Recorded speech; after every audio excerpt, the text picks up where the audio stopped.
Hi, good evening. Kamusta kayong lahat? I hope everybody is having a great day and malapit na yung Pasko. Meron nga pala akong gustong i-share sa inyo. Meron ako nabiling bag sa Lazada. Ang tatak niya ay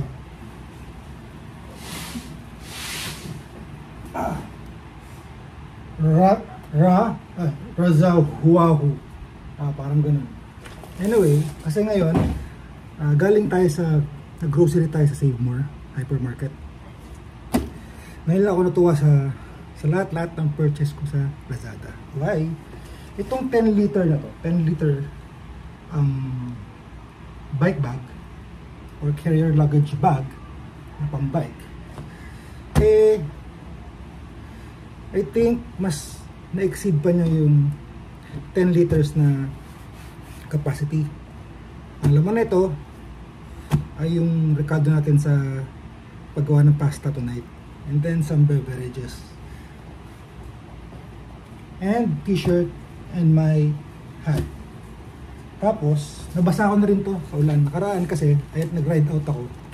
Umulan ng malakas. So, basang-basa to. Pero yung t-shirt ko sa loob, tuyong-tuyo. Cellphone, lahat. So, tested na siya. So far, ang bag na to ay na almost 3 weeks siguro sa akin. Almost 3 weeks. And it served its purpose. Pero syempre, ayos pa siya. I mean, nasa-serve niya yung purpose niya.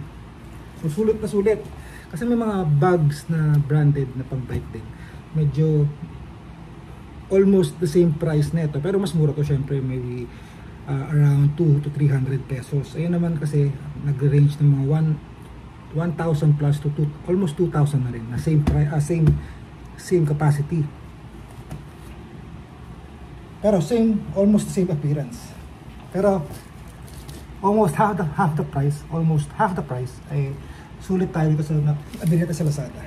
Bigat to. At meron pa tong andito pa yung aking Bull bike lock chain, yung U-chain, yung solid na bakal, isang mahaba at isang pang front tire. So kiloin natin kung gaano kabigat. Meron tayong analog na pang-ikot. What I mean, bakit analog? So, yan siya. Hindi siya digital. So, for me, analog is always a good thing when it comes to measurements. Pero, to which is on. Okay. Tignan natin kung ilan yung nakarga natin.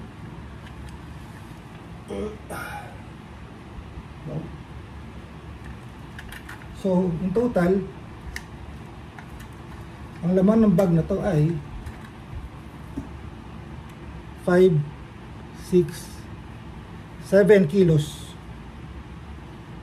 7 kilos or 15 pounds. Tama ba? So, 7 kilo laman ng bag.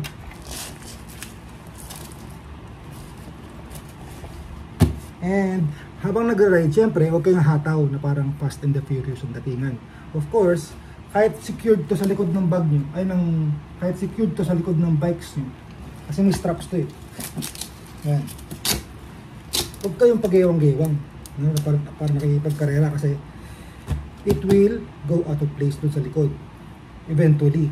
So kung gusto nyo maiwasan yun, ayusin ang pagbabike. At the same time, kung gusto nyo pa ma-secure, may nabibiling mga cord type nung elementary pa tayo, gamit natin yung sa strollers. Pwede nyo i-secure dun sa likod para talagang iwas uga. Pero much better na ayusin nyo ang pagbibisikleta sa daan. Pag nag-gewang-gewang kayo, and pag mabigat pala, na-experience ko na rin going up Antipolo, huwag kayong hataw kasi kahit gaano ka kagaling mag-balance or mag-balance ng bike, kukunin niya, mag-shift siya from right to left, not according to your liking. So kakaliwa ka, minsan pag ito na out of place sa likod nyo, sa kanan, sa saliwa, so pwede kayo madisgrasya. So again, capacity wise, tried and tested na siya, matibay. Pero security wise, nasa inyo yun. So ayusin nyo kung bisikleta nyo. Hindi tayo nakipagkarera, no? Stay safe mga kabisikleta, particularly mga ka-MTB ko. So pakita ko na ako nilaman. Again, this is from Lazada. Pero siyang back pocket din. Dito nakalagay yung basahan ko.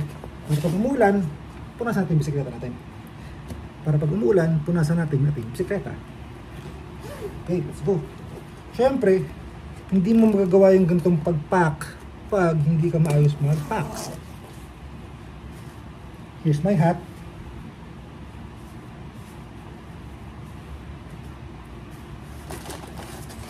Here's my shirt. My used shirt. And yung grocery natin, sama-sama na rito yung kape, tomato sauce, kape, and Kraft Eating cheese na quick milk. Sila gawa tayong pasta tonight. And of course, ating mahilig kasi ako sa craft beer. So, hindi ko pa natitikman tong double IPA. So, while cooking, inom tayo. Celebrate na. And then, ang Kanto pala ay crafted here in the Philippines, I believe. Ang Kanto naman na lager. Sa lahat-lahat ng beer, ang pinakagusto ko lager. So, tatlong flavor to eh. Yung isa, honey, hindi ko na kinuha. I bought these two for the sake of just flavor lang. Ibangan. So, 2 beers from Encanto Brewery. Ano ba? And of course, ang ating ground beef isang kilo sa Save More. And kailangan nyo to. For the meantime, ito muna ang gamit ko pagpahangin ng bisikleta. Next time, kukuha tayo ng Xiaomi, yung electric, para iwas na matagal magbuwang ba. Charger, of course your tools.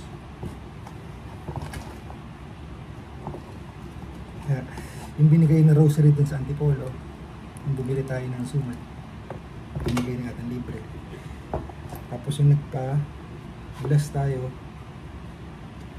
sa Antipolo ng bisikleta, binigay nila din ito na libre. And of course, our locks. Ito yung sinasabi kong U-lock. Isang short, isang long. There. So that's it. Ito yung gusto kong i-share sa inyo. Okay, to cap things out, sulit na sulit ako dito sa bag na to so far. Wala pa siyang isang buwan. Okay pa naman ang kanyang korte.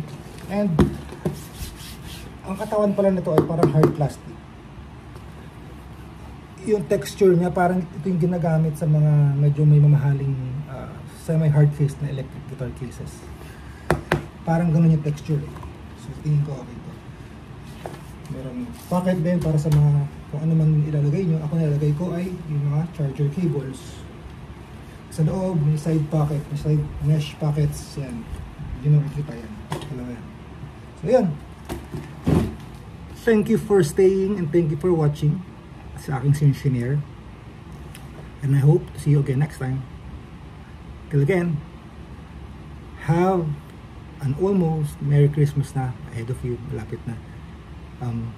Say I love you. Say hi to your loved ones, your friends, kung sino yung mga importante sa inyo. You pray. Birthday ni Papa Jesus to. Hindi to para sa atin ha. So hiram lang lahat ng ito. And magdiwang tayo, mag-celebrate tayo ukol sa Kanya. Okay? Not our birthday, but Lord God, or Lord God's, Jesus Christ, birthday. Bye! Good night! See you on my next rides!